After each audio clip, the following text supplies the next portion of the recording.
Ok, merci en tout cas, le problème est réglé, on t'entend, tu nous entends, tu confirmes? Je confirme. Voilà. Donc avant véritablement de démarrer l'enregistrement, peut-être rappeler un petit peu les éléments. Donc ce webinaire se passe en configuration rassemblée, on va dire, pour l'enregistrement. Et puis le but, c'est de l'utiliser à la fois pour tous les publics universitaires, chercheurs notamment, qui vont pouvoir s'intéresser au territoire. Et puis, comme on l'avait évoqué, Martine, c'est aussi pour lancer un peu ce groupe de partage d'expérience autour de ces questions de transformation des territoires industriels. Hein. Vous êtes un certain nombre de territoires à travailler et à avoir effectué pas mal d'actions, et vous re-questionnez aussi sur cette transformation à venir. Donc voilà, on va constituer ce premier élément. Alors pour aider Martine dans cet échange, hein, comme on l'avait vu, on va avoir deux personnes qui vont t'aider, qui vont être là comme facilitateurs en te posant des questions pour t'aider à mettre en relief un peu les éléments de ton expérience. Hein. Puis bien évidemment, tous ceux qui sont là présents ce soir dans cet premier enregistrement, si vous voulez poser des questions, vous levez la main. Et puis, voilà, on pourra même des fois permettre ou se permettre d'interrompre Martine s'il y a des questions. En tout cas, que ce soit Fédois ou que ce soit Raphaël, on peut peut-être leur mettre, Corentin, les bobinettes de Fédois et Raphaël. Voilà. Voilà, vous passez, vous montrez Fédois et Raphaël.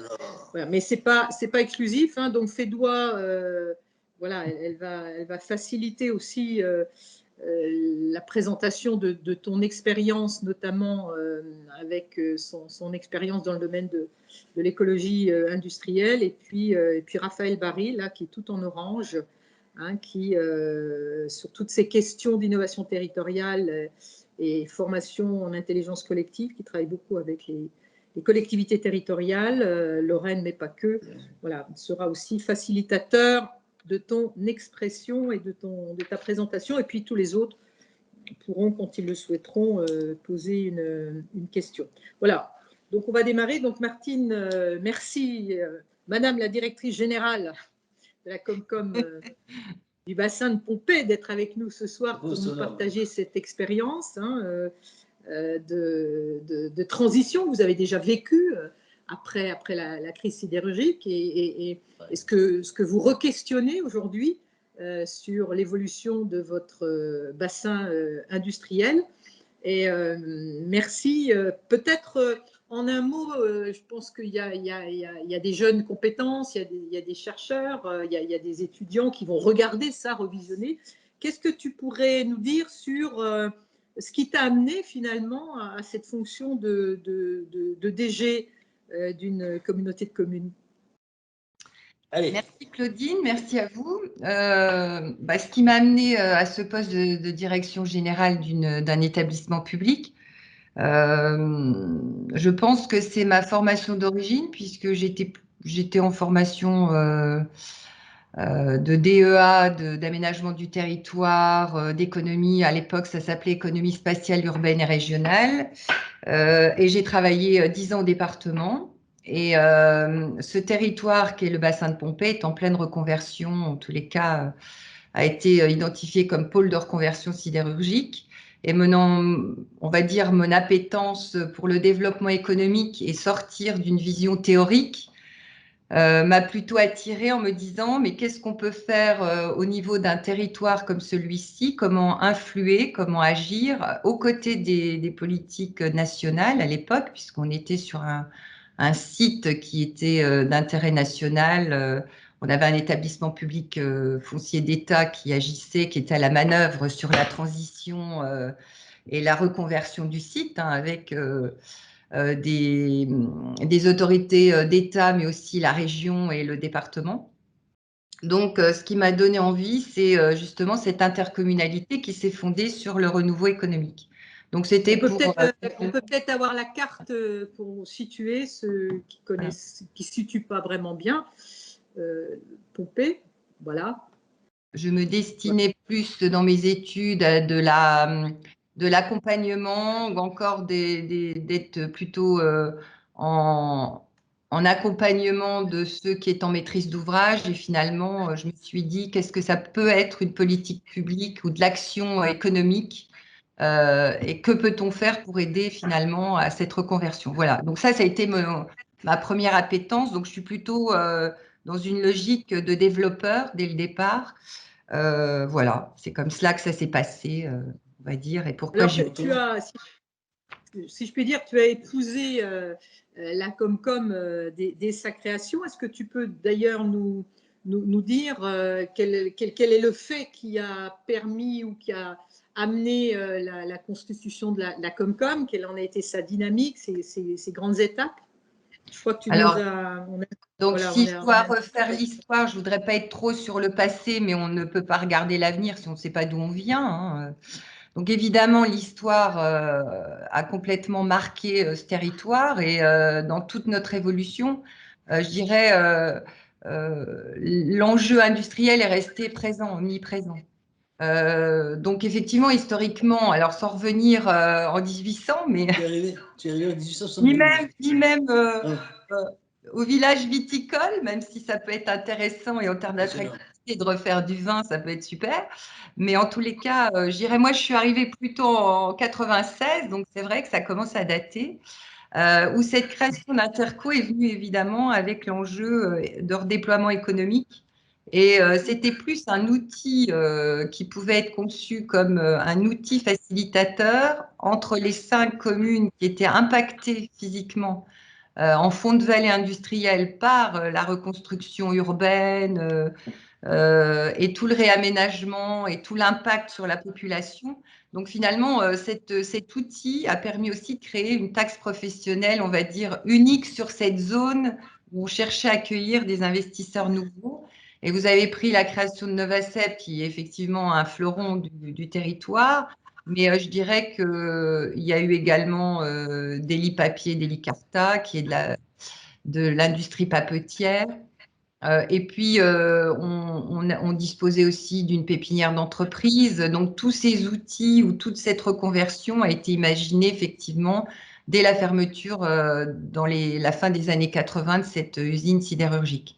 Donc, il y a eu tout un travail en amont que certains ici autour de ce webinaire connaissent bien. Mais en tous les cas, voilà. Donc, 95, création de l'Interco, accompagnement donc majeur du renouveau économique. On a effectivement petit à petit, au-delà des actions, on a fait des actions d'immobilier d'entreprise, on a fait du programme du lotissement d'entreprise, enfin voilà, tout ce que peut faire une intercommunalité en faveur de l'accueil et de l'accompagnement du parcours d'entreprise, avec les outils préexistants évidemment. Puis l'association, c'est bien que vous ayez identifié la création d'une association d'entrepreneurs, il y a un écosystème qui s'est créé avec des entrepreneurs. La spécificité de Val-de-Lorraine Entreprendre, c'est qu'on a des grands groupes industriels, des grands donneurs d'ordre, avec un tissu de PME qui a adhéré également à cette association, que ce soit de la sous-traitance, du service à l'industrie, qui donne finalement un partenaire intéressant dans tout l'aménagement qu'on a pu poursuivre. Donc, on est passé, on va dire, du verdissement d'un espace industriel, l'accueil de grandes entreprises, mais avec l'apport à l'époque de l'État et de toute la stratégie d'accompagnement de certaines boîtes comme, on va dire, il y a eu Deli Papier, Clarion, mais Raflatac, des Finlandais, toujours dans la papeterie mais notamment Raflatac. Mais en tous les cas, cette approche, ce tissu, ce maillage a été super intéressant. Les moteurs sont arrivés et je dirais que la collectivité, le territoire a tout fait pour que se crée un réseau et que ces entreprises s'épanouissent sur le territoire et qu'on crée aussi toujours une dynamique dans la création, dans l'accompagnement, d'où des lotissements de petites entreprises. Donc voilà, donc je dirais Alors, Paris, ce qui est intéressant, Paris Mathilde, réussi. Paris réussi que tu peux quantifier parce que, à la différence d'autres territoires lorrains qui ont vécu cette reconversion, vous avez, si j'ai bien compris ce que tu disais, récupéré les emplois perdus. Comment tu quantifies ça? Oui, en termes d'emploi, c'est-à-dire ce qu'on appelle aujourd'hui ce parc d'activités qu'on a voulu urbain et technologique, parce qu'il est vraiment visuellement au cœur de la vallée et il est très visible de toutes les villes, hein. Il est vraiment central pour nous au niveau visuel et physique. A permis sur 160 hectares de recréer 5000 emplois. Donc en termes d'emploi, je dirais on a retrouvé à peu près les emplois qui avaient été perdus. Ce ne sont plus les mêmes emplois, évidemment. Par contre, en termes d'attractivité et de dynamique démographique, on a eu une grosse perte démographique à l'époque, hein, fin des années 80. C'est-à-dire que toutes les personnes en âge encore de travailler sont parties. Donc, et puis, on a eu des grands plans d'accompagnement à la reconversion et puis des départs, enfin des accompagnements aussi où on a encore beaucoup d'anciens retraités de la sidérurgie, hein. Ils ont eu des plans assez favorables. Ceux qui avaient à l'époque 50 ans, 55 ans, aujourd'hui sont pour certains restés. D'ailleurs, ce qui est curieux et ce qui nous fait agir aussi toujours en restant en anticipation par rapport à la richesse du territoire ou aux revenus du territoire, on a un territoire qui apparaît productif, qui est productif, mais au fond, les revenus du territoire viennent de revenus sociaux. Donc, avec les flux, et ce qui heurte aujourd'hui nos territoires, c'est qu'on est vraiment dans une économie de flux. Enfin, c'est pas nouveau, mais et en fait, les personnes qui travaillent ici ne résident pas forcément ici. Donc, en fait, on a une belle vitrine, mais on a aussi un tissu social ou des revenus sociaux qui sont hyper importants, alors qu'ils sont encore, on va dire, intéressants et importants parce qu'il y a des personnes qui bénéficient de belles retraites pour les anciens de la CIDE, mais on a des poches de pauvreté assez importantes. Donc, il y a toujours un décalage entre finalement la dynamique économique qu'on peut créer et évidemment l'impact social local, voilà. Mais alors, il y a Nicolas Grener. Il y a déjà une question, Martine, on va profiter pour cette interaction. Nicolas Grener qui voulait te poser une question avant que tu ailles sur un autre sujet, peut-être. Nicolas? Oui, merci. Bonjour Madame Poirot. Nicolas Grener, je suis doctorant à l'Université de Lorraine sur le site du SOLCI à Metz en géographie. J'aurais voulu savoir, selon vous, en quoi la présence de Nancy, donc la métropole, avait été une ressource dans ces reconversions, et si actuellement elle pouvait être un frein. La proximité à la métropole ou à l'aire urbaine, enfin être dans l'aire urbaine, c'est un atout parce que évidemment on a un marché, enfin on a un certain nombre, on a une densité, c'est un marché aussi économique fort puisqu'on est positionné, les entreprises comme Deli Papier qui sont arrivées là, par exemple, enfin il y a eu plusieurs facteurs d'attractivité, mais en tous les cas c'est un facteur d'attractivité pour être clair. Ça a été pour eux un gros marché puisqu'on est sur l'aire urbaine, on était à plus de 400 000 et en plus quand ils raisonnent en isochrome, enfin en carte, on regarde les marchés, donc on est sur le sillon lorrain, donc on est aussi dans une densité et un marché pour tout ce qui va être Deli Papier, c'est du papier tissu, donc eux, ils vendent voilà, il n'y a pas eu de crise pour eux et ils recherchaient à attaquer le marché nord-européen, donc ils étaient idéalement placés. Et à proximité d'une grande agglo pour aussi le marché de l'emploi. On est dans le bassin d'emploi, un bassin d'emploi qui est considéré quand même comme intéressant. Donc, c'est un atout. On a également eu dans l'intérêt la qualité de l'eau. Donc, on a des infrastructures. Donc, il y a évidemment toute cette localisation. Alors, moi, dans mes études, il y a je ne sais plus combien d'années, décennies, les critères d'implantation qu'on apprenait, il y avait évidemment l'incontournable, il fallait de l'eau. On a une brasserie, une grosse brasserie qui est Champignol, la bière de Champignol, Crenambourg. Maintenant, c'est Champignol, je pense que vous connaissez. Donc, il y avait la qualité de l'eau. Deli Papier a pris en compte aussi la qualité de l'eau, mais il y avait évidemment ce marché, cette proximité. Et puis au-delà de ça, pour être honnête, on a fait un développement, toute la logistique qui s'est développée sur cette plateforme. Donc dans ce parc Eiffel Énergie, il y a un volet plateforme logistique. On a largement bénéficié des stratégies de délocalisation d'entreprises. On a évidemment bénéficié de délocalisation. Alstom, qui est General Electric, était engoncé dans, en fait, les entreprises qui étaient à un moment donné engoncées dans la ville ont cherché à se relocaliser, à se développer. Donc, on a bénéficié de ce mouvement, évidemment, de proximité. Donc, ça a été un atout, évidemment, important. Et ça le reste. Ça pourrait être mieux, toujours, mais ça le reste. On voudrait plus profiter des universitaires, mais Novacep, c'est 2 anciens universitaires qui ont regroupé des entreprises qu'ils ont créées, une qui est à Champignol, Prochrome, et une qui était sur le Technopôle Nancy-Brabois. Ils avaient besoin d'un espace qu'on ne pouvait pas forcément leur offrir, et de services, d'où l'importance d'offrir du service, de la capacité aussi à s'épanouir, à avoir un certain nombre un environnement propice. Donc, évidemment qu'on en a profité dans cette époque-là. Ça reste un atout.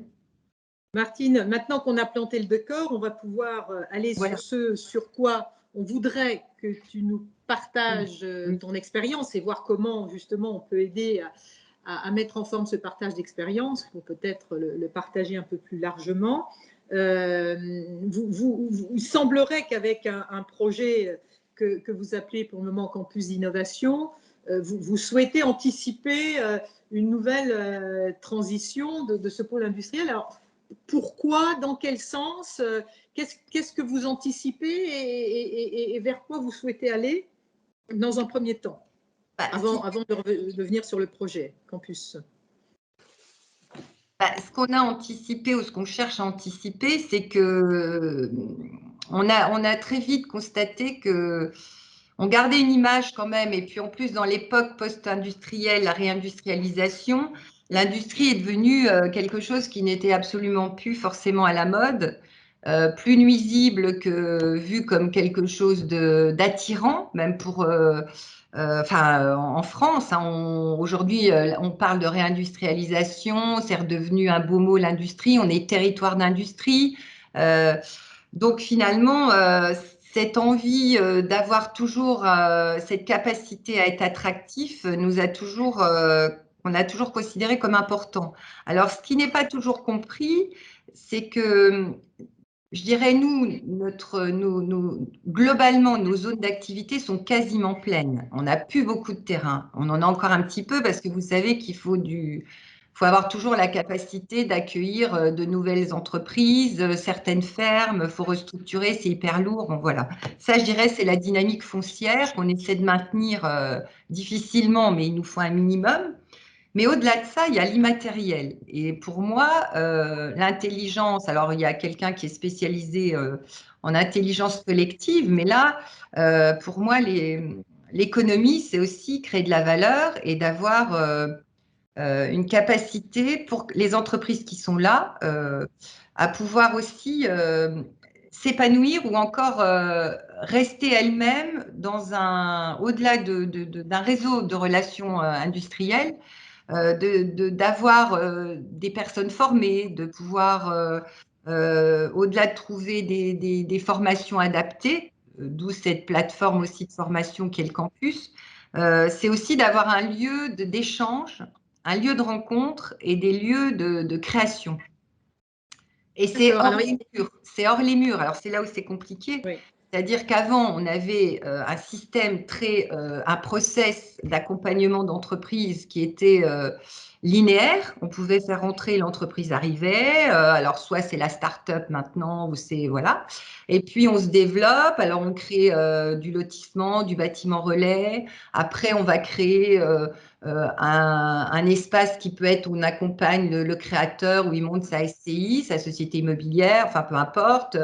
Et puis, voilà, il y a tous les services, il y a les transports. Et après, éventuellement, il peut travailler parce qu'il s'est localisé là, parce qu'il y a un marché ou encore, bon, et on fait tout ce qu'il faut pour l'accompagner dans les dispositifs création, enfin tous les dispositifs que la région peut offrir ou que des équipes chez nous peuvent accompagner. Ça, c'était pour moi une vision linéaire parce qu'on avait des espaces à vendre et puis c'était une époque, enfin voilà. Petit à petit, ça s'est compliqué. Le réseau est devenu un élément fort avec VLE. On a bien compris que on avait des ambassadeurs, c'est-à-dire que la collectivité qui avait une volonté, qui était vraiment dans du volontarisme public. Hein. On a quand même, il y a eu beaucoup de financement, il y a eu beaucoup d'accompagnement. On sentait quand même que le tissu en lui-même aussi vit et apporte de plus en plus et nous aide aussi à apporter de l'emploi ou encore à avoir un comportement plus collectif, facilite parfois des reprises d'entreprise, va faciliter toute la vie locale mais économique du tissu, donc c'est ce qu'on appelle l'écosystème.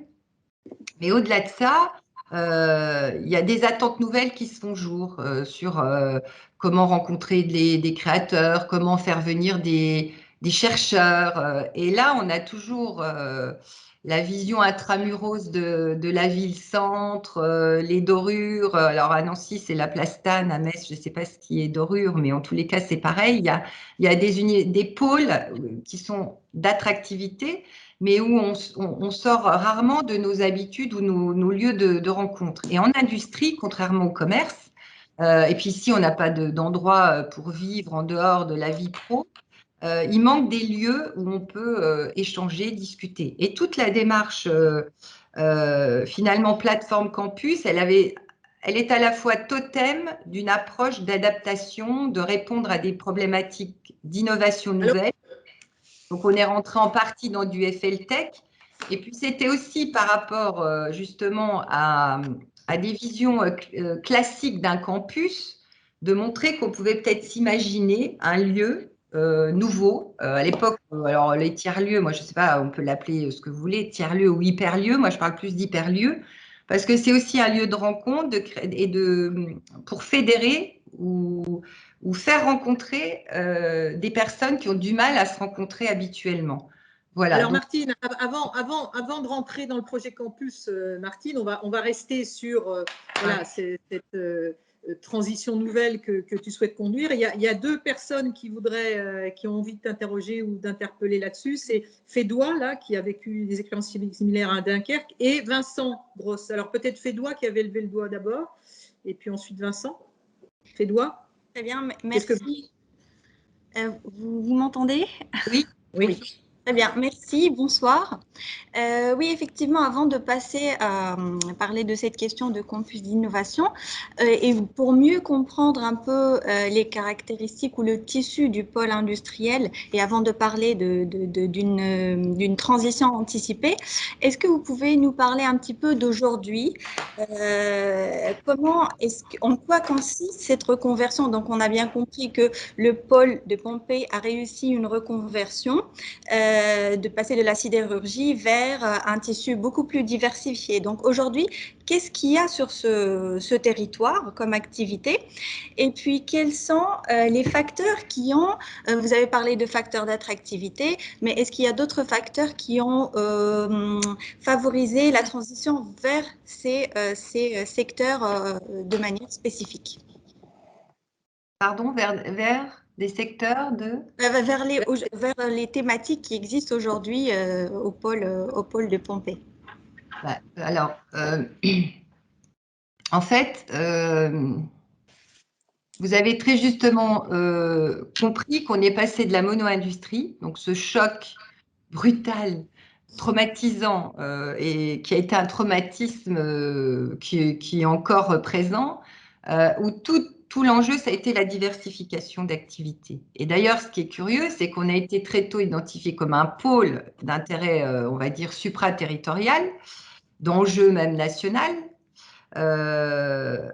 Finalement, on est sorti de tout ce qui était pôle d'excellence. C'est-à-dire, on n'est pas parti sur une filière. Et comme je vous expliquais tout à l'heure, il y a de la logistique.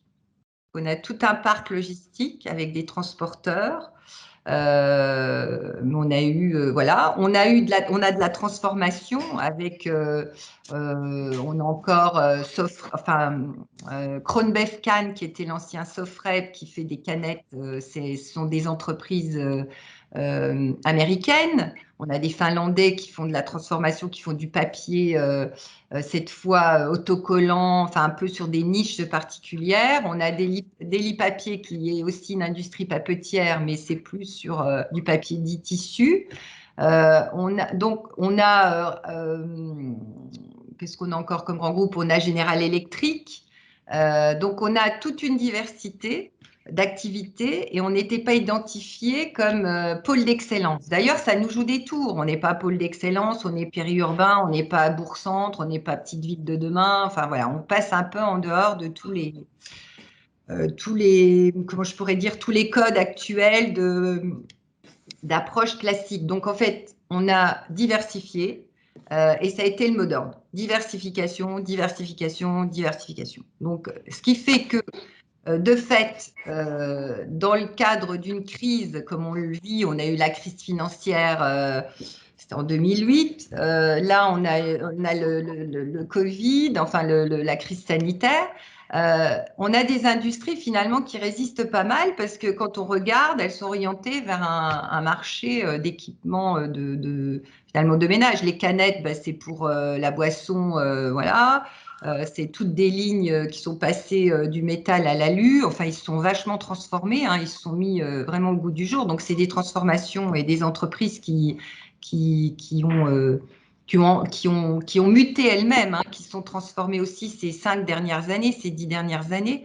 Deli Papier reste sur du tissu, mais a diversifié ses marques, acheté Lotus en Belgique. Enfin, je veux dire, c'est des groupes qui bougent, qui ont aussi d'autres entreprises. Donc, en fait, je dirais presque que ça a été de l'opportunisme, faut être clair. Aussi bien dans de l'espace logistique où il y a eu des délocalisations et de développement d'entreprises chez nous, mais aussi de capter des entreprises à l'époque qui sont venues, qui cherchaient un lieu. Donc, on n'a pas été sur un pôle d'excellence en disant on va rester sur de la santé. Mais Novacep est dans le milieu de la santé et on a des petites pépites comme d'autres entreprises qui font des cathéters, qui se sont développées sur le territoire comme MS Technique, qui a été racheté d'ailleurs par Saint-Gobain. Donc, on voit bien aussi que les grands groupes nationaux, même enfin internationaux, mais avec une histoire, dans leur diversification, rachètent des boîtes aussi qui sont à Pompey et qui restent sur des champs de la santé. Donc, la santé est un élément fort aussi chez nous.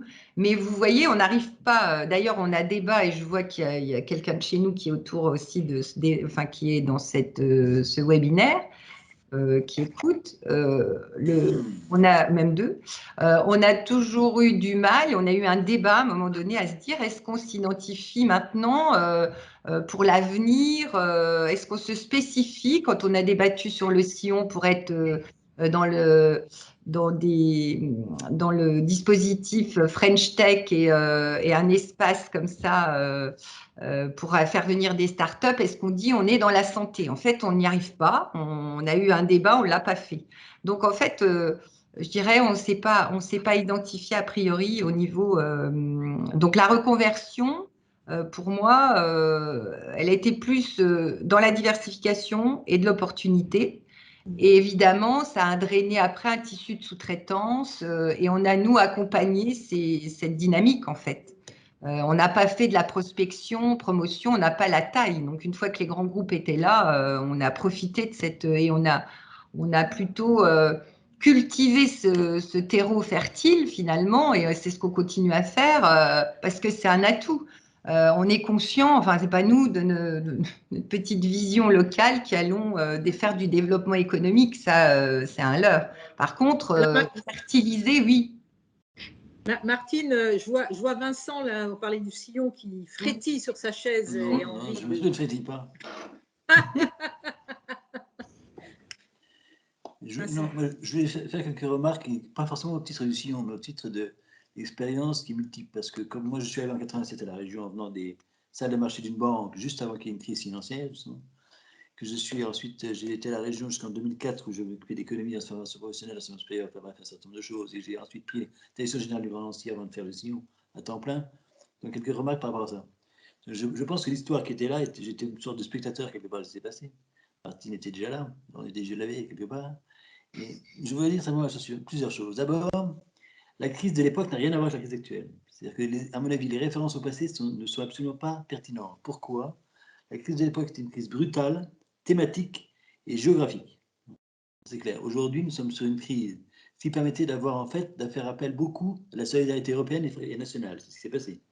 Ce que dit Martine, c'est en fait aujourd'hui, il y a encore un certain nombre de personnes qui sont portées par la solidarité nationale sur des plans de prêt, chômage, etc. Là, on n'est pas du tout pareil, puisque aujourd'hui, nous sommes dans une crise qui est générale, donc elle n'est pas géographique, qui n'est pas thématique, qui est aussi transverse, et que la solidarité globale n'existe plus. Donc, par rapport à ça, parce que c'est chacun qui doit essayer de contribuer à sauver lui-même. Je pense qu'on ne peut pas du tout comparer les deux événements.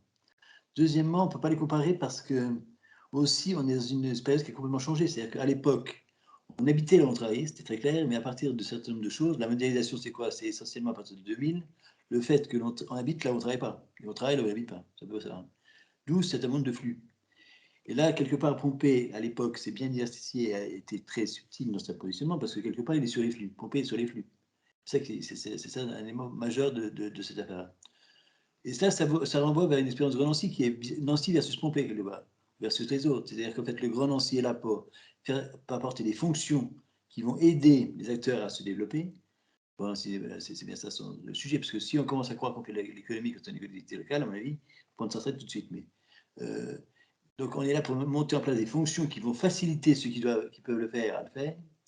Mais, et donc là, c'est-à-dire la relation avec Pompée, elle est claire, parce que quelque part, le but du jeu n'est pas d'avoir des formations partout universitaires sur tout le territoire. Hein. Ça, c'est à l'heure des années 90, 2000, où on mettait un ITU à Verdun, tout le monde sait ce que ça a donné, pour essayer de le dynamiser. Donc, c'est pas comme ça qu'on va le faire, mais c'est justement d'avoir des fonctions qui soient accessibles. Et l'accessibilité des fonctions est quelque chose d'important là-dedans. Parce que quelque part, il faut que l'accessibilité des fonctions soit en lien avec les stratégies de territoire. Je veux dire ensuite une chose, c'est que le temps aussi est important, puisque si vous regardez, là je prends un autre exemple de reconversion qui est celle de Smart. Je prends toujours Smart, quelqu'un m'a déjà entendu, mais Smart, c'est quoi? C'est au départ, on remplace une industrie charbonnière par une industrie automobile. Donc tout le monde s'imagine que Mercedes a la même base de temps que le charbon, c'est du temps long. Tu vois qu'on a installé le machin, on a déplacé des oléoducs, etc. Tout le monde est content.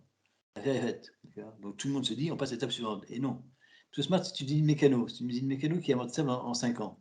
Tous les 5 ans, Smart rejette les dés. Donc ça veut dire que là, c'est le premier exemple où la durée de vie d'un équipement économique est plus courte que la durée de vie d'un mandat politique. Et là, ça pose question, parce que quelque part, ça veut dire que l'élu doit à la fois gérer le positif, c'est-à-dire tout le monde est content que ça s'implante, et la fin du processus, le renouvellement. Et ça, il n'a pas les élus qui n'ont absolument pas l'expérience de ça. Parce que pour eux, c'est fait, c'est signé, on passe au sujet suivant. Donc, quelque part, on voit bien qu'il y a des changements qui nécessitent le lien entre l'économie, le territoire, l'implantation et le temps, pour réalité des choses, sont fortement différentes. Et aujourd'hui, je pense qu'il faut voir les choses non pas au regard du passé, mais au regard de ce qui se passe aujourd'hui. On peut expliquer le présent avec le passé, mais on ne peut plus aujourd'hui faire une extrapolation du passé pour faire l'avenir. Ça, c'est très clair. Et quand je vois aujourd'hui le problème, il est quoi? Il est en fait, alors on va appeler ça des compétences. C'est bien, compétences, talents, tout le monde appelle ça comme on veut.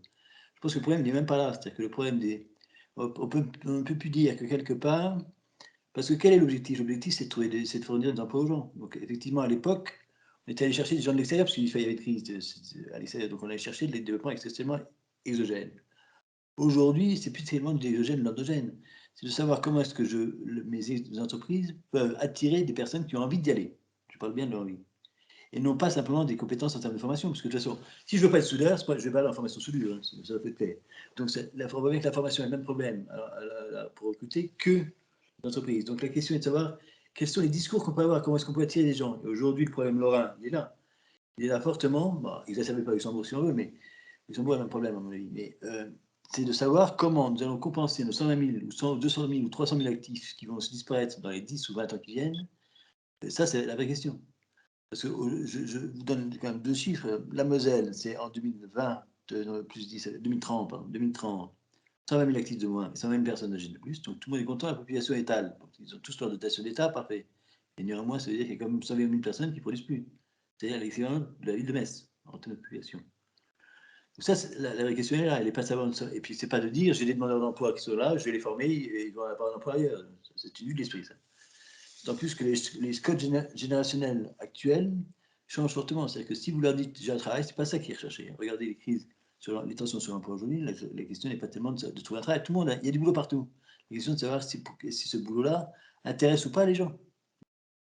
Donc voilà, je pense qu'on est face à cet enjeu-là et que la question aujourd'hui n'est pas forcément posée comme il faut, puisqu'elle est posée avec des référentiels anciens.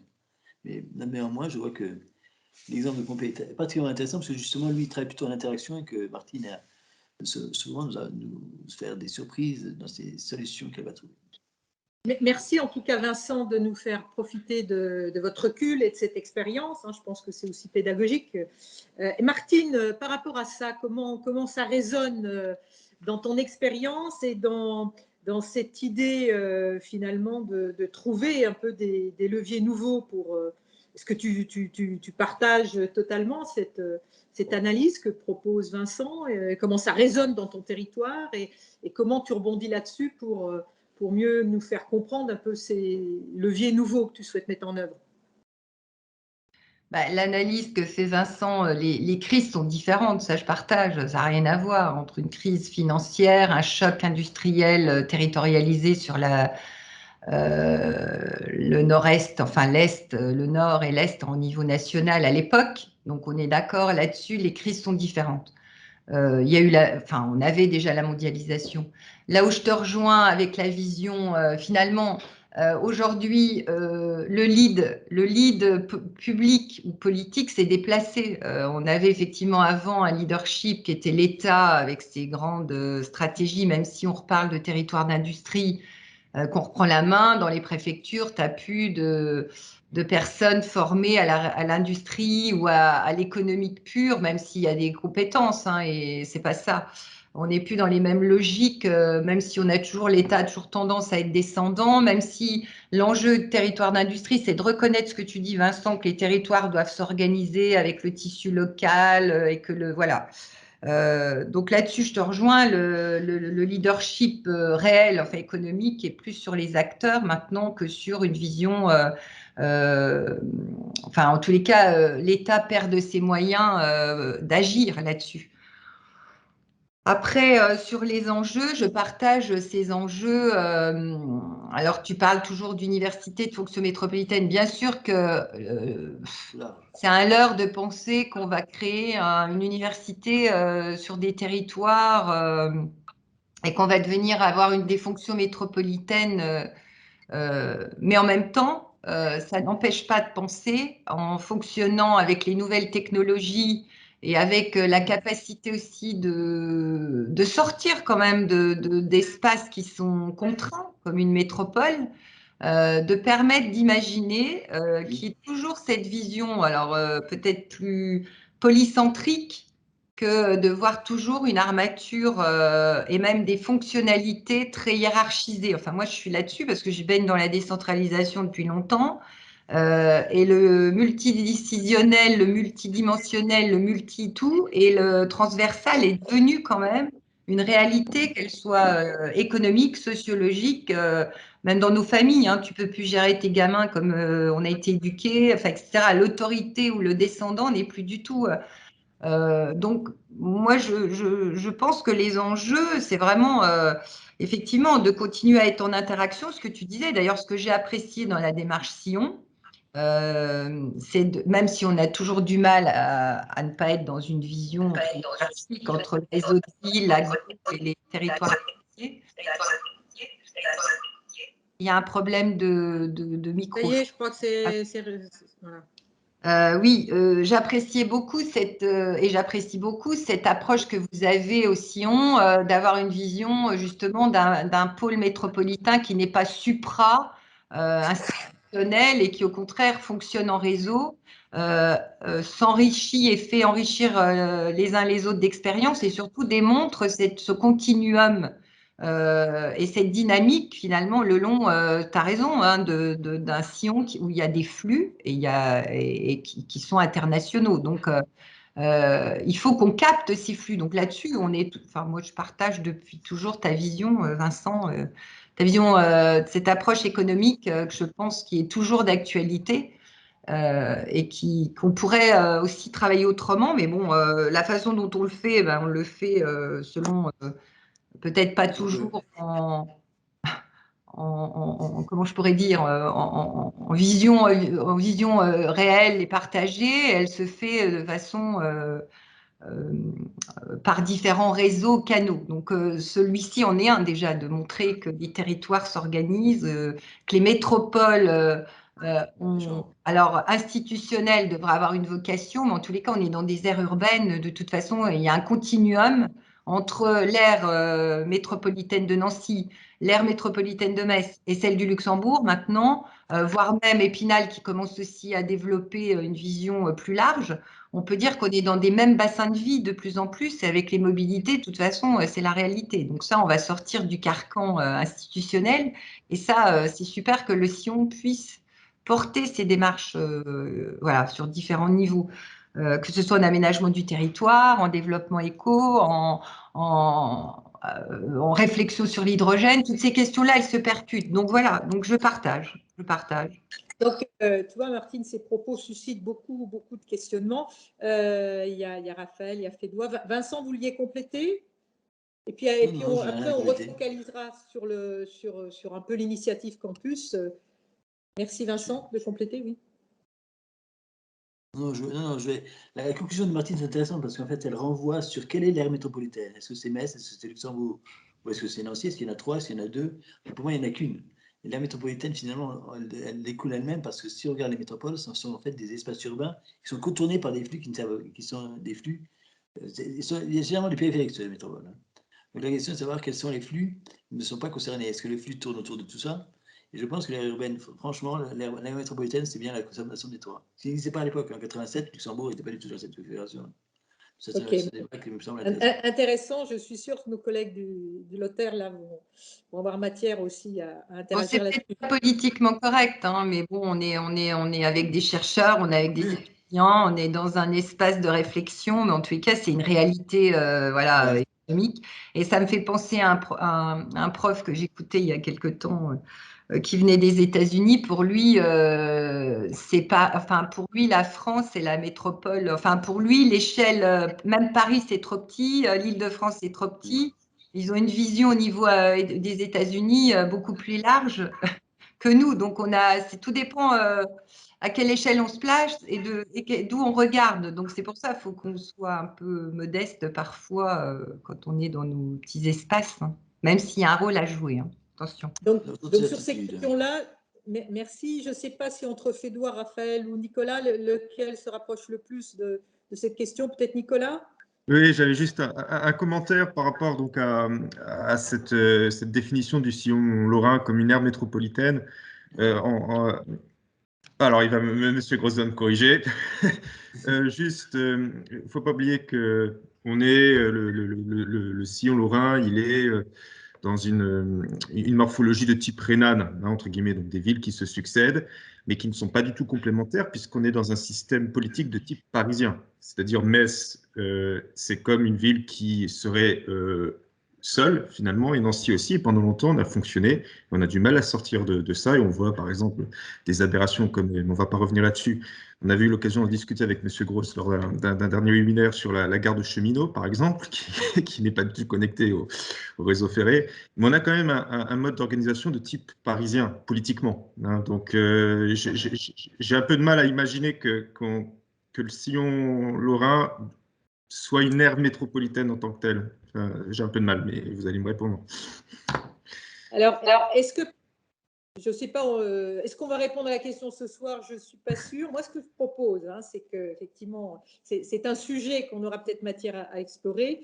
Moi, je propose que Raphaël et Fédois, peut-être vous ayez des questions qui aident Martine à revenir un peu, nous partager son expérience et les leviers qu'elle met en œuvre autour du projet Campus, ses intentions. Fédois, peut-être? Je laisserai peut-être Raphaël. D'accord. Alors, Je prends volontiers la main. Moi, ce qui me marque dans la façon dont vous avez présenté votre parcours et les évolutions, c'est que vous partez de l'économique, vous partez de la logique territoire, vous avez dit à la base, je suis un développeur, et on voit qu'il y a toute une évolution de représentation et qu'avant même la mise en action, il y a tout un travail à faire sur les représentations des gens, comment on se représente par exemple l'identité de Pompée, l'identité industrielle. L'intervention de M. Gross aussi allait dans ce sens-là, parce qu'il montre qu'à un moment, il faut changer de regard, il faut changer de vision. Et alors, je ne vais pas dire que ça se gère, ces choses-là, mais comment on fait avec? Et comment on accompagne, comment on suscite ou on accompagne, enfin, en tout cas vous, vous avez fait ça dans votre parcours?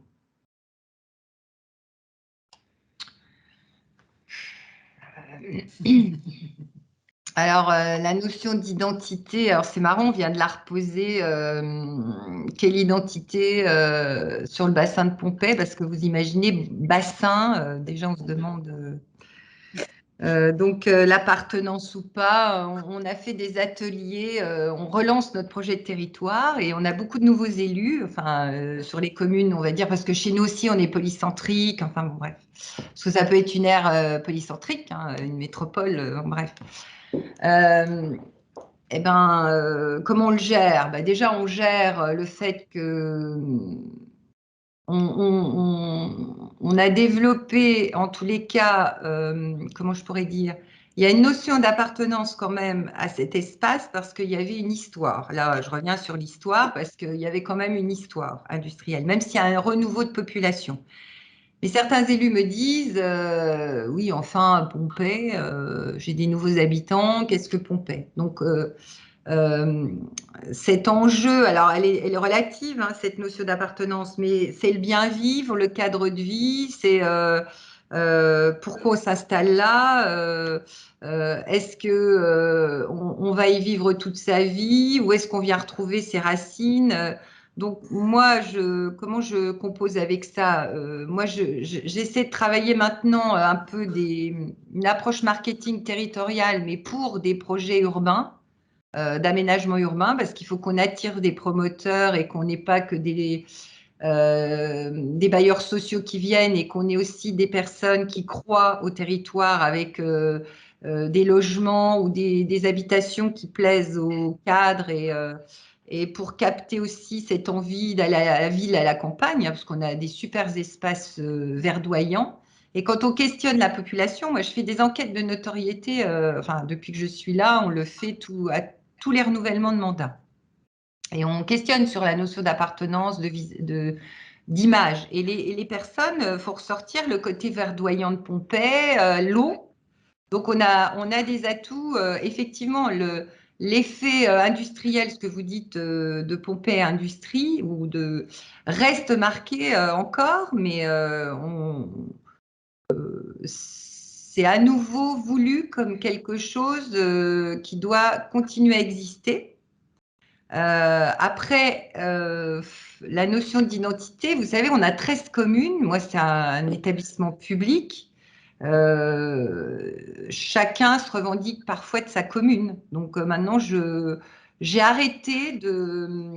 changé. Comment je gère ça?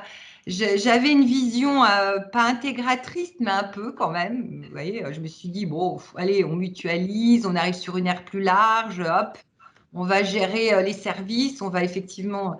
Je dirais que sur l'économique, c'était facile. L'interco, au sens territorialement, il y avait 5. De toute façon, tout est enchevêtré dans ce fond de vallée. Donc, par contre, chaque ville revendique un peu, même pas qu'un peu, une histoire, une existence ou une… bref. Et donc maintenant, on va être plus sur des axes fonctionnels ou sur des approches pragmatiques. Alors, la notion d'identité, elle se construit par cette envie de continuer à travailler ensemble. Je ne peux pas créer une citoyenneté interco, donc voilà, je reste sur je m'adapte et c'est pas à la carte, mais un petit peu, c'est-à-dire que la relation finalement qu'on a de plus en plus avec nos populations, en tout cas sur l'interco, on gère ça, relations usagers. je reste sur le terme usager, mais c'est comme une relation client-consommateur. C'est-à-dire que j'ai des personnes qui veulent une gestion de leurs déchets ménagers au top, ils veulent du transport, enfin certains vont consommer du transport, de la petite enfance, de la crèche. Donc voilà, moi je suis un peu sur une logique fonctionnelle. Et quand vous parliez de fonctions, bah oui, on a des fonctions intercommunales qui créent aussi une attractivité. Voilà. Même si on ne peut pas se revendiquer avoir des fonctions dites métropolitaines parce qu'on n'aura pas un réseau de transport avec un niveau de service identique, mais on crée quand même du service. Donc, je ne sais pas si j'ai répondu à votre question parce que la notion d'identité, elle est compliquée.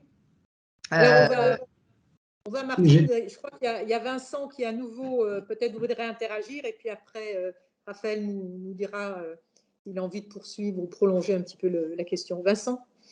D'abord, pour rebondir sur ce que vient juste d'être dit, c'est que je ne vois pas pourquoi il n'y aurait pas de fonction métropolitaine à Pompée. Parce que les fonctions et les services sont deux choses différentes. Les fonctions sont intercommunales, les services sont intercommunaux, les fonctions sont plutôt métropolitaines. Ça, c'est un débat. Mais sur la notion d'identité, moi je trouve que c'est une notion intéressante parce qu'en fait, l'identité, historiquement parlant, dans notre esprit, c'est quelque chose qui rassure. C'est un groupe, on hérite d'un groupe et d'une force du territoire, c'est ça. Hein. Les groupes étaient sur le territoire, ils ne bougeaient pas, ils laissaient là, ils restaient là, ils mouraient là, enfin bref. Donc ça rassurait et quelque part, on était parmi les siens, on protégés dans un espèce de cocon. Le problème, c'est qu'aujourd'hui, ça n'existe plus et que, étant donné qu'on est mobile et qu'on est volatile de plus en plus, on est quelque part, on se fait faire des études ailleurs, etc., etc. La notion d'identité reliée au territoire, on a dit tout à l'heure, et au passé aussi, ce n'est plus un problème d'héritage, c'est plutôt. L'identité aujourd'hui, c'est l'envie d'un futur commun, c'est un peu ça. C'est qu'est-ce qu'on fait en commun. Et je pense que l'identité qui est tournée vers le passé, aujourd'hui, il faut vraiment la prendre vers le futur de manière différente. Et je pense qu'en plus, ici, dans Lorraine, on est quand même pas mal placé, puisqu'on a eu des tels mélanges de population que de faire une identité territoriale ou historique, il me semble une hérésie, de faire une identité de projet futur. Parce que je voulais dire globalement sur le sujet identitaire. Parce que quand vous faites une réunion, qui est né à Nancy? Vous faites une réunion à Nancy, vous demandez qui est né à Nancy, il y en a 10. Qui a des parents nés à Nancy, il y en a 5. Et qui a des grands-parents nés à Nancy, il n'y en a plus. Vous direz, est-ce que vous êtes de Nancy ou est-ce que vous êtes d'ailleurs? Tout comme Mais vous posez la demande qui, question. Laurent? Oui, mais là, tu poses la question. Gal est nancéen parce qu'il a réussi à aller en Nancy? Ou est-ce qu'il est mosellan parce qu'il est né en Moselle? Bonne question. Donc, tout cela, à mon avis, c'est de savoir quel est le projet, qu'est-ce qu'on projette dans l'imaginaire collectif. Aujourd'hui, tout le monde rêve d'aller sur Mars parce qu'il y a des fusées, je ne sais pas quoi, qui veut y aller. Est-ce que moi, j'ai pas envie d'aller sur Mars? Moi, j'ai plutôt envie d'aller en Lorraine parce qu'on a des projets sur le bois et la forêt. Hein, et que quelque part, Luxembourg fait des navettes pour explorer des astéroïdes. Donc, je suis les pieds dans le passé, serein sous mes armes, en regardant les étoiles et en voyant en l'air avec des fusées luxembourgeoises. C'est ça le projet. Mais pour compléter ce que tu dis et ce que demandait M. Barry, c'est vrai que nos intercommunalités sont des intercos de projets. Là où se retrouvent mes élus, c'est sur effectivement le projet, c'est-à-dire on prend notre destin en main, sur quoi ou pourquoi on est ensemble. C'est là-dessus qu'ils travaillent quand ils rebâtissent un projet de territoire. Parce que effectivement, ils sont sur un espace supracommunal et ils ne sont pas désignés par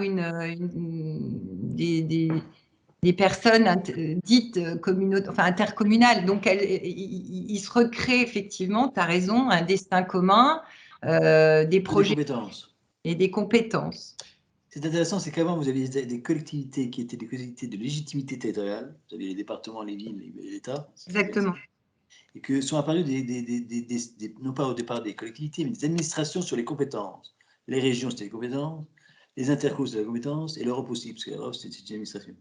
Que ces administrations-là sont transformées petit à petit en structures politiques, sauf l'interco, si vous regardez bien. Parce que c'est la seule qui reste quelque part sur une fonctionnalité de compétence très administrative. Alors que l'Europe est devenue une instance politique sur la notion de compétence et la région aussi. Maintenant, la notion de compétence, c'est une notion assez floue, hein, parce que quelque part, moi, je suis compétent, mais je ne sais rien faire, ça ne veut pas ça.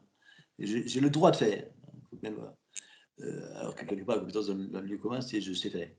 Donc je pense que c'est cette implication de la légitimité territoriale qui porte l'identité au départ des personnes qui se rattachent à ça, avec les compétences qui sont devenues très fonctionnelles, qui arrivent en biseau, qui, à mon avis, est importante d'analyser, avec le problématique de l'interco qui est entre les deux aujourd'hui.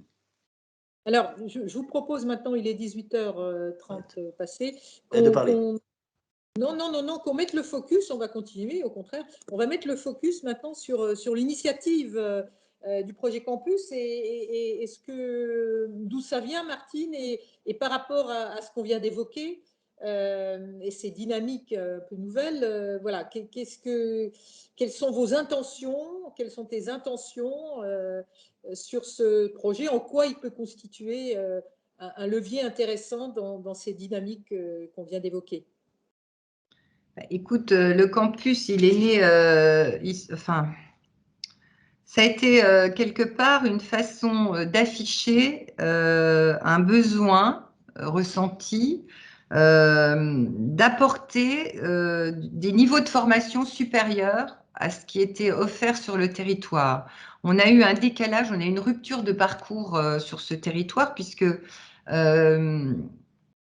il y a beaucoup d'écoles, enfin donc en termes de services élémentaires. Enfin bon, enfin si je pars pour repartir sur ce type de l'éducation ou l'accompagnement des enfants, on a des collèges, mais on s'est rendu compte que les collèges, comment je pourrais l'exprimer, périclitaient, que la proximité à Nancy faisait que des enfants allaient sur Nancy et on gardait plus que les familles et les enfants captifs, avec notamment un des collèges qui avait un niveau de résultat au brevet de plus en plus bas.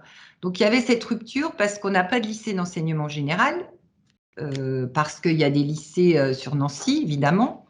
Et que les parents de plus en plus, comme on veut le meilleur pour nos petits enfants, enfin nos jeunes, nos enfants, nos chéris, on envoie vite ces enfants dans le collège qu'il faut pour aller dans le lycée qu'il faut, etc. Même si il y avait un zonage, et il y avait un zonage à l'origine assez intéressant, puisque une partie du territoire allait sur Poincaré, qui est quand même un lycée à ses côtés régionalement. Donc, on s'est dit, et au-delà, donc, on a un lycée professionnel qui était très, très menacé. La région se posait la question de le maintenir ou pas. Donc, il y a eu alerte en se disant, mais comment ne plus avoir de formation, d'organismes de formation ou d'enseignement, notamment, au départ. Comment faire pour essayer d'alerter et d'exister et de faire entendre nos voix sur ce besoin en formation. Entre-temps, donc on a plaidé, alors pourquoi Campus, ça a été un peu de la provoque pour dire, bah oui, nous aussi, on pourrait accompagner, et notamment petit à petit, on avait toujours des demandes aussi dans l'accueil d'entreprises nouvelles, c'est classique, hein, de disposer de capacités à faire des formations sur mesure, plus cette fois professionnelles, ou d'accompagnement des nouvelles entreprises arrivant, n'avaient pas non plus, avaient besoin, je sais pas moi, de 20 caristes, ils ne trouvaient pas, enfin. Donc, on avait fait aussi une étude de GPEC territoriale, on avait identifié des axes logistiques et tout, et on avait plaidé à la région, ce qui nous a permis quand même un petit peu d'éviter la fermeture du lycée pro. Mais ce campus devait avoir une vocation plus large pour pouvoir justement être une plateforme en capacité à répondre à tout ce besoin en formation. Et puis petit à petit, ces enjeux, d'ailleurs, c'est revenu quand même assez souvent au niveau des entreprises, cet enjeu de formation, mais au-delà de ça est arrivé cette envie aussi et ce besoin de créer une forme d'espace de rencontre et de besoin justement d'identifier tout ce qui va être autour de l'innovation, voilà, création, accompagnement, mais je dirais de façon un peu plus actuelle, mais l'axe formation est aussi un élément important. Donc, c'est un petit peu en s'imaginant qu'on a un espace industriel fort, mais pas d'entreprise suffisante pour avoir leur propre campus. On s'est dit qu'avec toute la matière locale, comment faire travailler les entreprises ensemble, comment faire venir voilà, des créateurs, des chercheurs autour de ce projet. D'où cette démarche initiale campus, d'innovation. Alors, on l'appelait formation, d'ailleurs, au départ. Hein, vous avez gardé le terme campus innovation. Nous l'avons gardé, mais c'était campus formation, innovation, accompagnement et création. C'est-à-dire que ça regroupait tout ce qu'on pouvait offrir en service au tissu industriel et économique local. Plus large que l'industrie, puisque on s'est tertiarisé, on a aussi introduit des enjeux d'économie présentielle, résidentielle, qu'on n'avait pas à l'origine dans notre dynamique de développement. Donc ça, c'est ce qui nous a fait réfléchir en se disant également, et là tout de suite des entreprises, quand on a commencé à imaginer un espace habité, l'espace d'entrée du parc d'activités, où il y avait déjà l'AFPA, où on était dans les anciens labos de recherche de la CIDE, c'est pas non plus anodin. Ils avaient un laboratoire de recherche et développement, c'est là où on l'avait imaginé.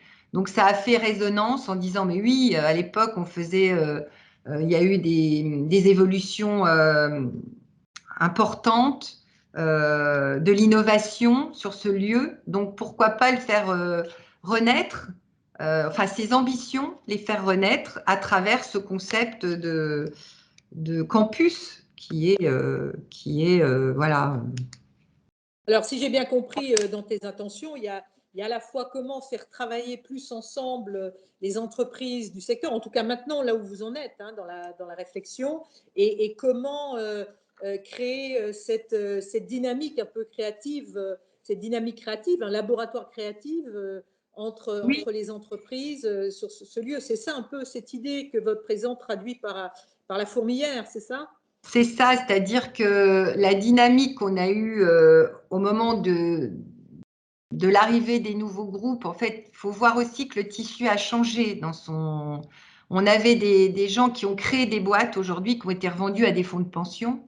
On a eu des directeurs d'établissements qui étaient très investis dans la région, qui se sentaient en lien avec le territoire. Ça évolue très vite et il faut qu'on garde du lien.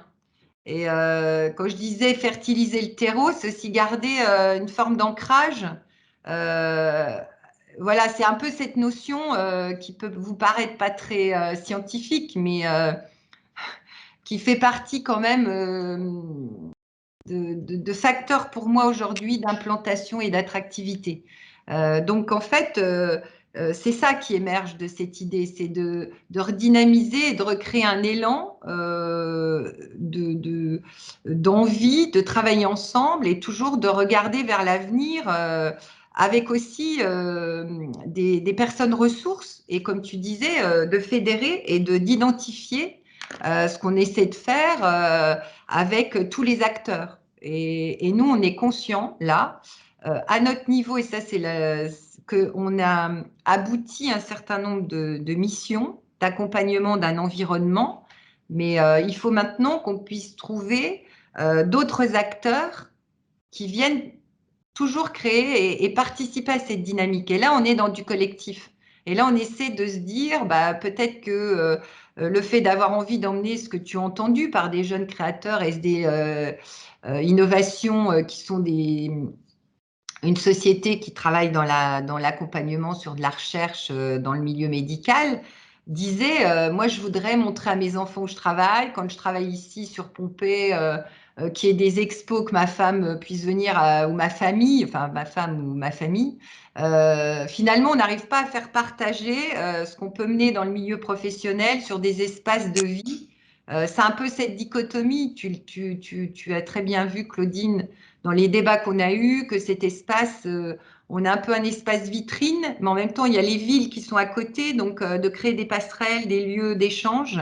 On a besoin de créer aussi un espace qui pourrait être un lieu de rencontre. Il faut savoir que sur Pompée, quand on parle d'espaces entreprises en milieu urbain, on va boire un pot le soir, on a des lieux où on peut aller se détendre, discuter. Ici, il faut venir quand on sort le soir, il fait nuit, et il n'y a pas un lieu où on peut se parler. Et très vite, d'ailleurs, des entreprises me l'avaient dit. Elles m'avaient dit, mais Martine, On pourra avoir des espaces où on discute même pour parler affaires, hein, et en fait, on n'a pas tous ces espaces comme ça communs qui peuvent faciliter et qui a été très productif dans les pépinières à une époque ou même dans ce qu'on fait dans les tiers-lieux et sur la French Tech, hein, les rencontres, mais c'est sur des créateurs, c'est sur des niches. Là, on est, nous, dans un milieu industriel, c'est un peu plus compliqué.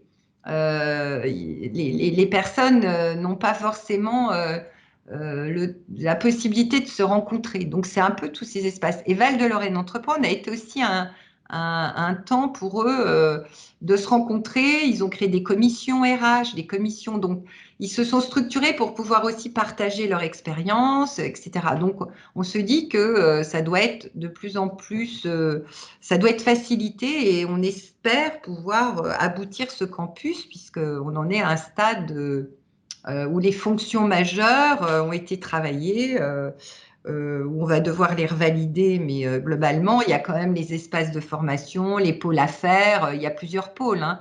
Le pôle formation reste un élément qui peut nous aider d'ailleurs à amener aussi une faisabilité économique, hein, du dispositif, parce qu'il va falloir animer ces espaces. Il y a la construction des lieux, mais il y aura aussi le modèle économique à trouver. Donc, un pôle formation qui peut permettre d'apporter aussi ou des salles ou des lieux aussi pour se former, parce qu'il faut savoir qu'on a des organismes de formation privés dans l'industrie qui n'avaient pas de lieu non plus pour créer des salles. Il faut des salles, on manque énormément d'infrastructures aussi, nous, hein, sur les formations. Donc, ça peut aider, mais il faut faire attention, mais ça peut aider. Je me souviens que Novacep avait un amphi, par exemple. On lui avait, à l'époque, on avait réussi à l'utiliser pour, ne serait-ce que pour faire des conférences. On n'a pas de lieu, nous, suffisant pour accueillir ce type de... alors, vous allez me dire, avec le Covid, est-ce qu'avec la visio, ça ne serait pas suffisant, le multimédia, mais on sent que les personnes ont besoin de se réunir. Et aujourd'hui, ces espaces partagés, ça accompagne aussi des nouvelles façons de travailler, de sa relation à son lieu de travail. Donc, moi, je crois beaucoup à cette façon de concevoir ces espaces. Et bah oui, un projet campus, c'est fun, ça donne l'esprit, voilà, création, étudiant. Donc, voilà. derrière cette idée campus, je retiens 3 points et puis je pense que Fédois a envie d'intervenir là-dessus. Derrière cette idée de campus, la dimension formation revisitée de l'ancienne vision campus d'entreprise, aujourd'hui, l'intention forte, c'est vraiment de recréer un élan, une envie de travailler ensemble, de fertiliser ce terreau de différentes entreprises. Et puis, le 3e point, il me semble, que tu commences à introduire, c'est comment, moi, collectivité, je ne suis pas le seul à piloter ce projet, comment je rentre dans un coportage, un co-design, parce que ce co-design va être le garant aussi voilà, d'une économie, on va dire, du projet, d'un modèle économique du projet, beaucoup plus ouvert, beaucoup plus partagé. Et ce qui fait aujourd'hui que cette idée d'espace d'hyperlieu voilà, vous amène aussi à une manière de le faire un peu différente. Alors, Fédois voulait intervenir là-dessus avant peut-être pour te faire compléter. Oui, tout à fait. Ma question, c'était de revenir juste un peu sur les origines de cette initiative de campus d'innovation, de savoir est-ce que c'est plutôt une initiative locale, est-ce que c'est amené par des politiques nationales, est-ce que c'est une initiative justement mixte, on parle voilà voilà, c'est les politiques locales avec les entreprises, avec d'autres acteurs, donc pour les phases, donc ces phases de construction, et puis pour la suite aussi pour la gouvernance, selon vous, pour gouverner, pour faire justement la coordination de ce projet, comment ça se passe ou comment ça va se passer? Bah, l'origine, elle est locale, sinon il serait peut-être déjà construit. Donc, non, c'est quand même, c'est un sujet pour que, enfin, Claudine nous suit depuis un moment et c'est une initiative locale. Assez audacieuse dans l'image et dans l'ambition première, et en tous les cas dans l'affichage. Sa faisabilité, là où vous avez raison, elle ne sera possible que si on hybride et on fait un système d'hybridation et de montage, parce que pour en avoir visité ailleurs, dans des initiatives privées très intéressantes, l'équilibre est toujours complexe, mais ils avaient même des aides de région, et puis ils étaient sur une autre taille. Hein. Nous, enfin, comment je pourrais dire, on est sur un espace qui est quand même relativement restreint. On va être sur un espace de peut-être 3 hectares, mais pour construire moins d'1 hectare. Enfin, c'est pas un campus à l'américaine, ni même un campus de faculté. Sauf si je raisonne, et c'est un peu mon idée, en campus multisite qui peut aller avec des entreprises. On a un Fab Lab à 800 mètres. Enfin, il y a une proximité. Donc, on peut aussi élargir après avec l'existant et recréer des passerelles et des interactions dans ce fonctionnel sur l'espace. Donc, l'initiative, elle est au départ locale, elle n'est pas nationale, pour être clair. Elle est d'autant moins nationale ni même régionale qu'on a dû capter et on fait du travail avec d'autres parties prenantes comme le lycée professionnel qui acceptent de partager ou de participer ou d'autres organismes. Mais on n'a pas pour l'instant dans la gouvernance encore d'autorité de région ou autre. On est vraiment pour l'instant sur le local. On fait émerger cette faisabilité et je pense je ne vois pas, on verra si la région nous accompagne à un moment donné. Mais en tous les cas, la suite du projet, ça va être les fonctions étant identifiées globalement, des pré-esquisses, mais c'est très encore, je dirais, oui, c'est au stade d'esquisse. On va commencer là cette fois à attaquer quel portage et quel modèle économique, enfin, en parallèle de l'animation qu'on a pu faire.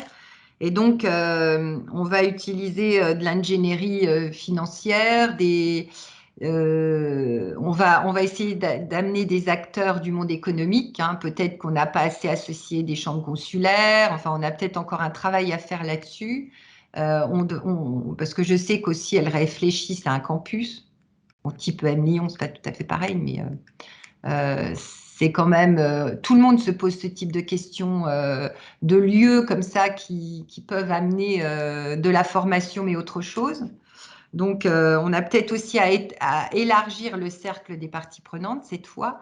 Comme on a bien défini localement avec le tissu local le besoin, enfin à peu près, les fonctions, on va maintenant travailler aussi peut-être avec la Banque des territoires pour trouver, on est en train de définir, nous, un premier compte d'exploitation. Il y aura le volet immobilier, le volet exploitation. Voilà, on est en train d'y travailler. On va le mouliner, le tester auprès de financeurs. Donc, on en est à ce stade-là. Et on va essayer effectivement de venir plaider le projet à des échelles supra. On se dit qu'avec le plan de relance, mais bon, par exemple, votre question, elle est intéressante. On a répondu à l'AMI fabrique de territoire. Donc, j'ai rencontré par d'autres réseaux nationaux la personne, le conseiller technique au ministère sur ces dossiers. Il m'a dit, ouais, j'ai vu ton dossier, super. Mais finalement, Oussama qui est là, on y croyait et finalement, on ne répondait pas assez aux critères.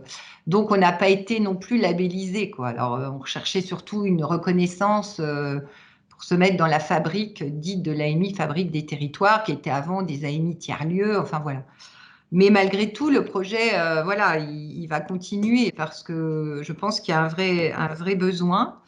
Donc voilà, on va passer au stade là un peu plus délicat, mais bon, on y arrivera de faisabilité.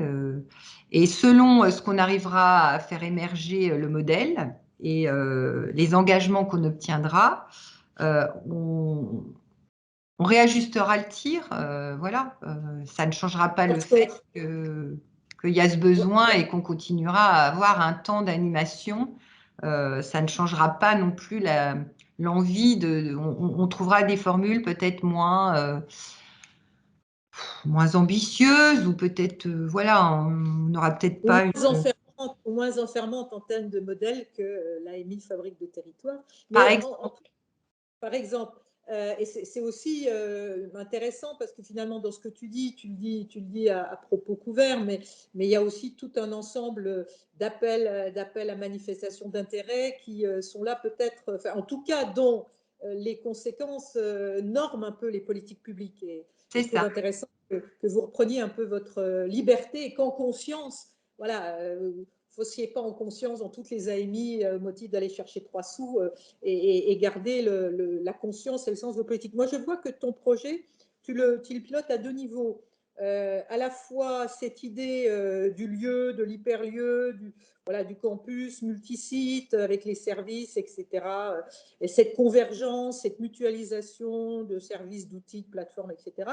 Mais surtout, ce que j'entends aussi, c'est que dans cette idée de redonner un élan pour travailler ensemble, tu travailles aussi cette idée de faire converger des projets, que ce soit des projets venant d'organismes de formation, des projets venant d'entreprises, d'associations, et cette convergence des projets, y compris avec des projets de la collectivité, c'est aussi cette valeur ajoutée que tu recherches. Alors, ça, qu'on l'appelle faire fabrique de territoire ou qu'on l'appelle autrement, en tout cas, cette dimension-là, c'est celle aussi qui te permet de préfigurer un modèle économique où il va y avoir un certain nombre d'acteurs qui vont faire converger leurs moyens, leurs énergies autour de ce projet campus. Est-ce que ça, et c'est l'étape suivante que j'aimerais bien que tu éclaires, est-ce que cette façon de piloter le projet t'amène à modifier un peu ta façon de conduire, de piloter les projets? Tu parlais tout à l'heure de ta posture d'assistance à maîtrise d'ouvrage. Alors là, cette fois en tant que maîtrise d'ouvrage, est-ce que cette façon de piloter à plusieurs échelles le projet, de le piloter de manière plus collaborative, en associant, y compris au modèle économique, les acteurs, en profitant de ce projet pour faire converger leurs initiatives, est-ce que ça transforme ta façon de piloter un projet urbain? Complètement. On en est, enfin, en fait, la démarche campus qu'on a travaillé avec vous nous fait, on est complètement dans la transformation de l'action publique, c'est-à-dire qu'on n'est plus dans une approche descendante. Enfin, moi, c'était un peu la formation. En gros, l'action publique, c'est pas qu'elle s'impose, mais de fait, à une forme de c'était une vision assez soit scientifique. Maintenant, on est plus dans du systémique. Et ce que tu m'expliques, enfin, dans le système de la démarche campus, finalement, on est à côté des acteurs, des parties prenantes, des différents. On identifie soit plus largement des acteurs, on regarde ce que ça donne. Enfin, on a un côté peut-être plus de tâtonnement, mais en même temps, où finalement la collectivité ou l'établissement ou l'administration publique, hein, je parle au sens que ce soit les élus, va avoir un rôle beaucoup plus, je parlais d'horizontalité. C'est un peu ces démarches-là, c'est-à-dire qu'on est en processus interactif. Et ce qui m'a fait, alors là, à titre pro, hein, je vous avoue que ça a un peu bousculé mes approches historiques, hein, du diagnostic, du portrait de territoire, de la projection, enfin, la notion d'anticipation et de prospective telle que, alors, je l'avais, qui nous a fait porter le précédent projet de territoire.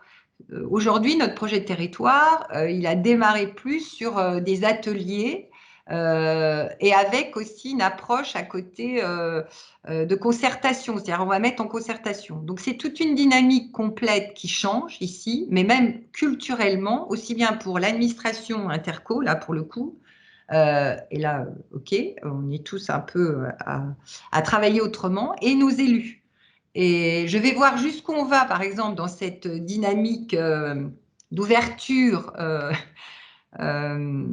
au-delà de projets un peu phares comme le campus, où là, on joue encore facile parce que c'est le tissu d'entreprise qu'on a questionné, c'est des relais d'opinion, c'est pas encore trop large. Mais on va essayer de travailler, de continuer. Oui, bien sûr, ça change complètement le design des politiques publiques ou le métier. Et c'est pour ça que la chaire c'est pas que je veuille vous féliciter, mais bon, le fait de former des futurs cadres dans les modes projet, mais un peu nouvelle formule ou nouvelle conception, elle est totalement actuelle, quoi. Et c'est toujours difficile à expliquer quand on a une autre culture d'avoir besoin d'une trajectoire préidentifiée, de se dire bon que j'aille là alors qu'on doit être un peu plus en zigzag ou voilà. Peut-être que dans les formations scientifiques, le systémique est peut-être mieux compris, mais en tous les cas, moi, dans ma formation initiale, on n'était pas tout à fait là-dessus quand même si on savait que, voilà, en matière éco, c'est pas des sciences exactes, mais ça peut être perturbant quand même au départ. C'est assez perturbant comme méthodo, mais au fond, c'est assez riche, en tous les cas, dans le travail qu'on mène. Donc, moi, évidemment, cette approche de pilotage, on avait un pilotage projet très organisé ici, parce qu'on a beaucoup de projets. On est une interco de projets, on avait un projet de territoire, on pilote des projets. Moi, je joue la transversalité, ça c'est mon mode de management. Alors, c'est à la fois voulu, mais en même temps, dans la réalité, c'est compliqué, hein, le transverse. Hein. Chacun repart dans ses approches ça nous rassure. Mais au-delà de ça, je dirais, là, je suis encore plus en vision de projet même de territoire, où j'ai clairement dit aux élus, écoutez, le projet de territoire, l'avenir en tête, on l'avait fait à l'horizon 2030, je m'en souviens très bien, en 2010, en disant on sort du mandat et on se met des objectifs directeurs d'attractivité économique et sociaux, c'est-à-dire à accueillir tant de ménages, et toutes nos politiques publiques, aller vers ces convergences. Sauf qu'évidemment, ça ne se passe pas. Bon, après, en prospective, on sait que ça ne se passe pas toujours, on peut rectifier. Là, on va être plus en comment on gère les transitions. Donc, c'est-à-dire que là, on rentre dans le projet de territoire sur les grandes transitions. Donc, c'est peut-être en cela que voilà, on est sur un autre mode de réflexion. Comment on accompagne ces transitions et finalement comment une autorité publique locale peut accompagner les transitions. Et dans les premiers travaux qu'on a menés alors pour l'instant, tous les élus locaux, on est resté encore voilà, dans un espace fermé, oui, enfin, mais bon. C'est clair que ce qui m'a surpris, par exemple, on avait mis transition éco, les grandes transitions, voilà, écologiques, sociétales, technologiques. Et en fait, le sociétal a été tout de suite quelque chose de fort. Et le reste et l'environnement, évidemment, tout ce qui est écologique. Et le reste pouvant être peut-être ce qui va décliner d'autres stratégies ou d'autres politiques. Donc, je ne sais pas encore où on va aller, mais en tous les cas, cette logique de méthode de travail itérative, voilà, qui fait, comme tu appelles ça, les méthodes ensemblières, ça fait écho maintenant à une autre façon de travailler. Alors, je ne te cache pas qu'à côté, on est en train de travailler à un portrait de territoire avec des stats parce que ça rassure et on est obligé d'avoir quelques éléments d'accroche pour voir d'où on part, où on va. Mais en tous les cas, oui, c'est une méthodo que je trouve très intéressante et en tous les cas qu'il faut poursuivre, évidemment, qui me semble de plus en plus importante. Et quand tu parles de fabrique de territoire, oui, évidemment, ce qu'on disait tout à l'heure avec Vincent, la notion, la décentralisation est passée quand même par là. Et donc, les territoires ou les espaces organisés et en interco principalement, que ce soit une métropole, que ce soit travaille de plus en plus effectivement sur des visions. Alors, c'est contradictoire à ce qu'on disait sur les flux. C'est pour ça qu'on parle de plus en plus d'interterritorialité, de relations interterritoriales, etc. Donc voilà. Alors, on va peut-être prendre 2 dernières questions, Martine, parce qu'il y a Nicolas qui avait la main, mais je sais que Raphaël, sur ces questions-là, ne reste pas insensible. Je ne sais pas si Raphaël, on va d'abord demander à Nicolas de poser sa question, puis peut-être à Raphaël d'enchaîner, puis ça te donnera matière peut-être à conclure sur ce premier échange, Martine. Nicolas, puis Raphaël après. Alors, plus qu'une question, c'était un commentaire par rapport à ce que Madame Poirot disait, c'est que ça m'a rappelé en fait François Hacher qui en 95, c'est un urbaniste, en 95, il voit les transformations. Hein, alors, il parle on passe dans un autre paradigme et il parle du projet de cité hein, pour décrire une forme d'urbanisme plus intégré, plus flexible. Et il dit, mais aujourd'hui on est dans un univers incertain. Alors on est en 95, hein, on est dans un univers incertain, un univers à construire. Donc le projet de cité, il est là. Et c'est nouveau pour l'ensemble des territoires, mais c'est surtout nouveau pour des territoires comme Pompée, comme le Val-de-Fench, la CCPHVA, parce que avant, l'avenir était certain. Hein, les Devindel, toute cette affaire, on savait où on allait. Et donc, voilà, il parle de ce management stratégique, hein, c'est-à-dire la fin, finalement, de la suprématie des documents planificateurs qu'on nous a probablement inscrits dans la méthode. Donc voilà, c'était le commentaire sur ce que vous disiez. Je trouvais ça très, très intéressant, ce que vous disiez. Merci voilà. Nicolas pour ce partage. Raphaël, je pense que ce que vient de dire Martine, son retour d'expérience peut vous interroger. Oui, moi j'ai beaucoup apprécié surtout le passage sur créer une nouvelle dynamique et je me demandais justement ce que ça a changé chez vous dans votre façon de piloter le projet, mais par rapport à vos compétences, par rapport à votre management, à votre façon d'aborder les questions, les problèmes. Qu'est-ce qui a changé? Alors, qu'est-ce qui a changé? Peut-être, j'ai déjà pris un peu plus de modestie, mais à force d'être sur le territoire, j'en ai pris depuis un certain temps quand même par rapport à des préceptes ou des approches préconçues. Ça fait longtemps, enfin déjà là, j'avais évolué. Dans mon management, moi, j'associe dans toutes ces stratégies des cadres qui vont être aussi à la manœuvre dans le portage au quotidien ou déploiement de leur politique publique.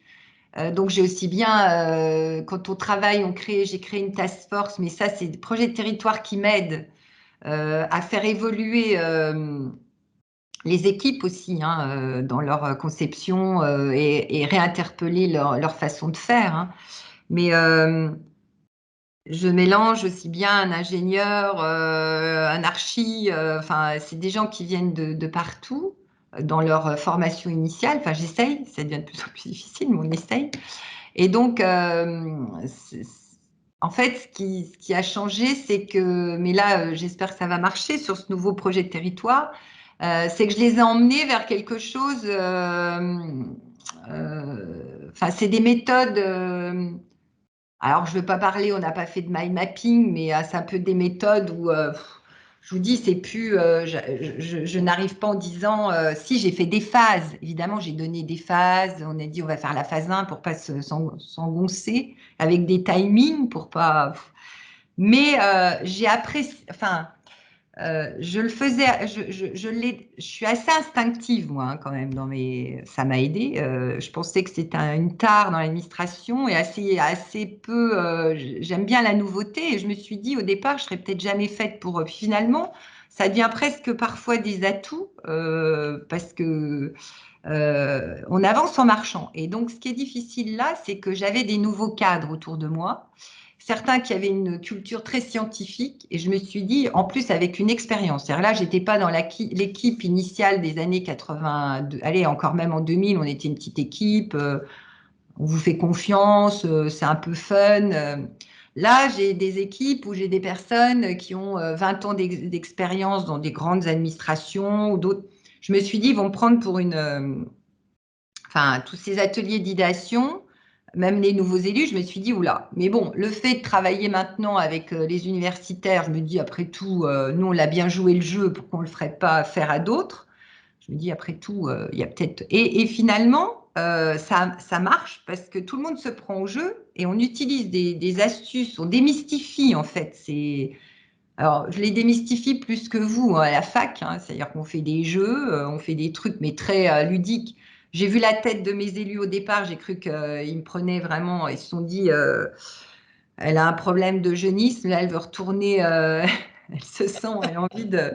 J'ai bien vu leur tête, je me suis dit, bon, bah, on va essayer. Et j'avais une équipe. Alors, dans les équipes, bah, j'ai quelques jeunes là, qui sont à fond là-dedans, puis d'autres qui regardent, ils se disent, ça va mal, qu'est-ce qui se passe, elle nous emmène vers quoi?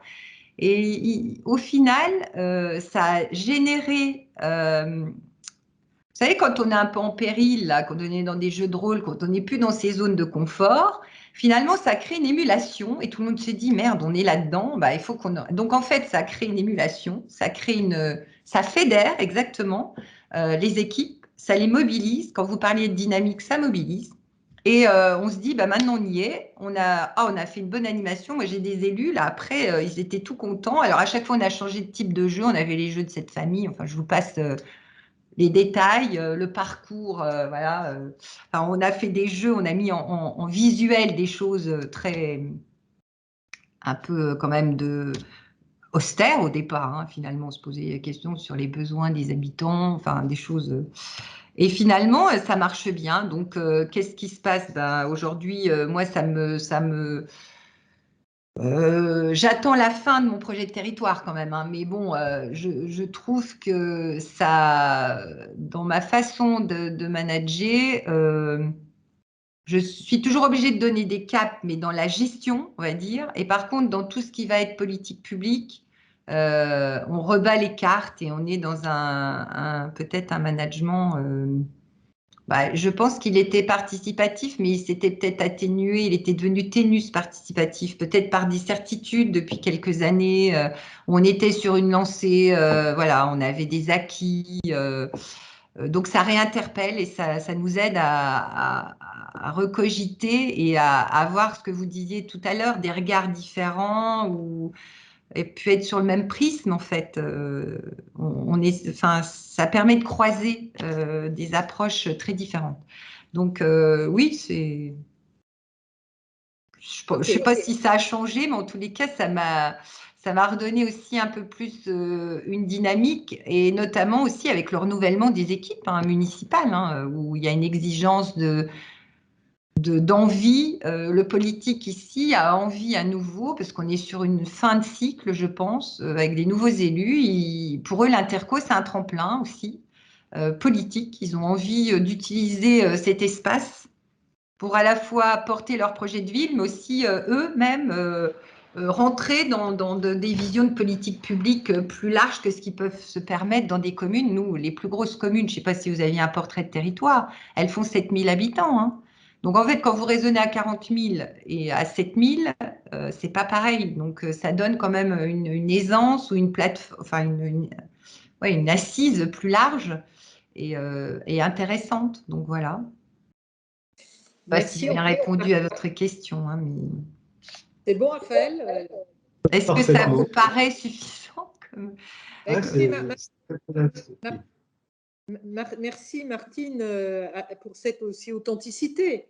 Hein, c'est important aussi qu'on puisse faire partager un peu ce rôle et la façon dont le DG vit ces questions, ces évolutions, ces transformations, y compris sa transformation personnelle. Parce qu'on parle beaucoup de l'extérieur et la question de Raphaël ramène aussi en quoi cette transformation que toi-même vis dans ta pratique, dans ta façon de voir le monde, d'interagir avec les élus, avec l'environnement extérieur, peut aussi transformer globalement la posture, la pratique de ta collectivité. Voilà, je pense qu'on va devoir s'arrêter. Comme toujours, là, ça génère des petites frustrations. Le but, c'était de tirer les premiers fils pour organiser ce partage d'expériences avec des collègues que tu as déjà pu identifier. Je voulais remercier Fédois et Raphaël qui ont joué le jeu là, de cette interaction, et puis Nicolas et Vincent qui sont bien invités dans cet échange avec toi. Je pense que ça a bien enrichi la façon dont tu as pu nous partager cette expérience.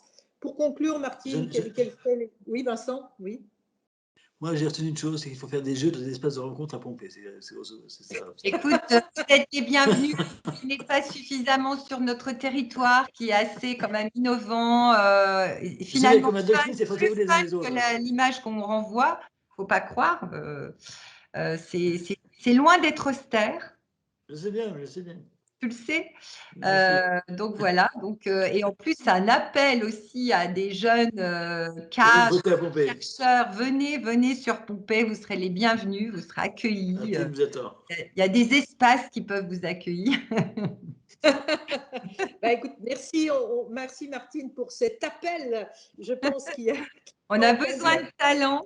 Venez vous frotter. Venez vous frotter au terrain. Voilà, un terrain qui est à la fois un campus dans la verdure et avec une diversité d'industries. Oui, voilà. Oui. D'ailleurs, je pense qu'on va faire un grand pique-nique. Je vous y inviterai comme ça. Bien. Il faudrait qu'on fasse un grand pique-nique. Voilà. D'ailleurs, Pompée est une étude de cas à l'Université de Rennes en géographie. Hein, alors, je ne le savais pas, mais finalement, venez. Il faut que je vous rencontre, il faut que vous me disiez ce qu'ils en tirent comme analyse, d'ailleurs, à Rennes. C'est des études classiques, hein, c'est de la reconversion classique. Voilà. Ils ne vont pas jusqu'à ce qu'on a été. D'accord. Merci en tout cas, Martine, de t'être prêtée à ce jeu. Et donc, on tirera les fils pour cette fois travailler ce partage de vos expériences, puisque au niveau du Sillon, vous avez plusieurs territoires à aborder cette question des transitions de vos pôles industriels. Merci pour cette authenticité. Voilà, merci aux amis qui étaient là en direct, live, et puis on utilisera, et cette vidéo va être rediffusée en replay, que ce soit à des collègues chercheurs ou à des publics de jeunes compétences qui ne connaissent pas forcément tous les territoires et qui, des fois, sont surpris, surtout présentés et soutenus voilà, avec cette belle énergie. Donc, merci à tous. Belle soirée. Merci. Et puis, à bientôt. Au revoir. Au revoir. Merci. Merci à tous. Merci, Martine.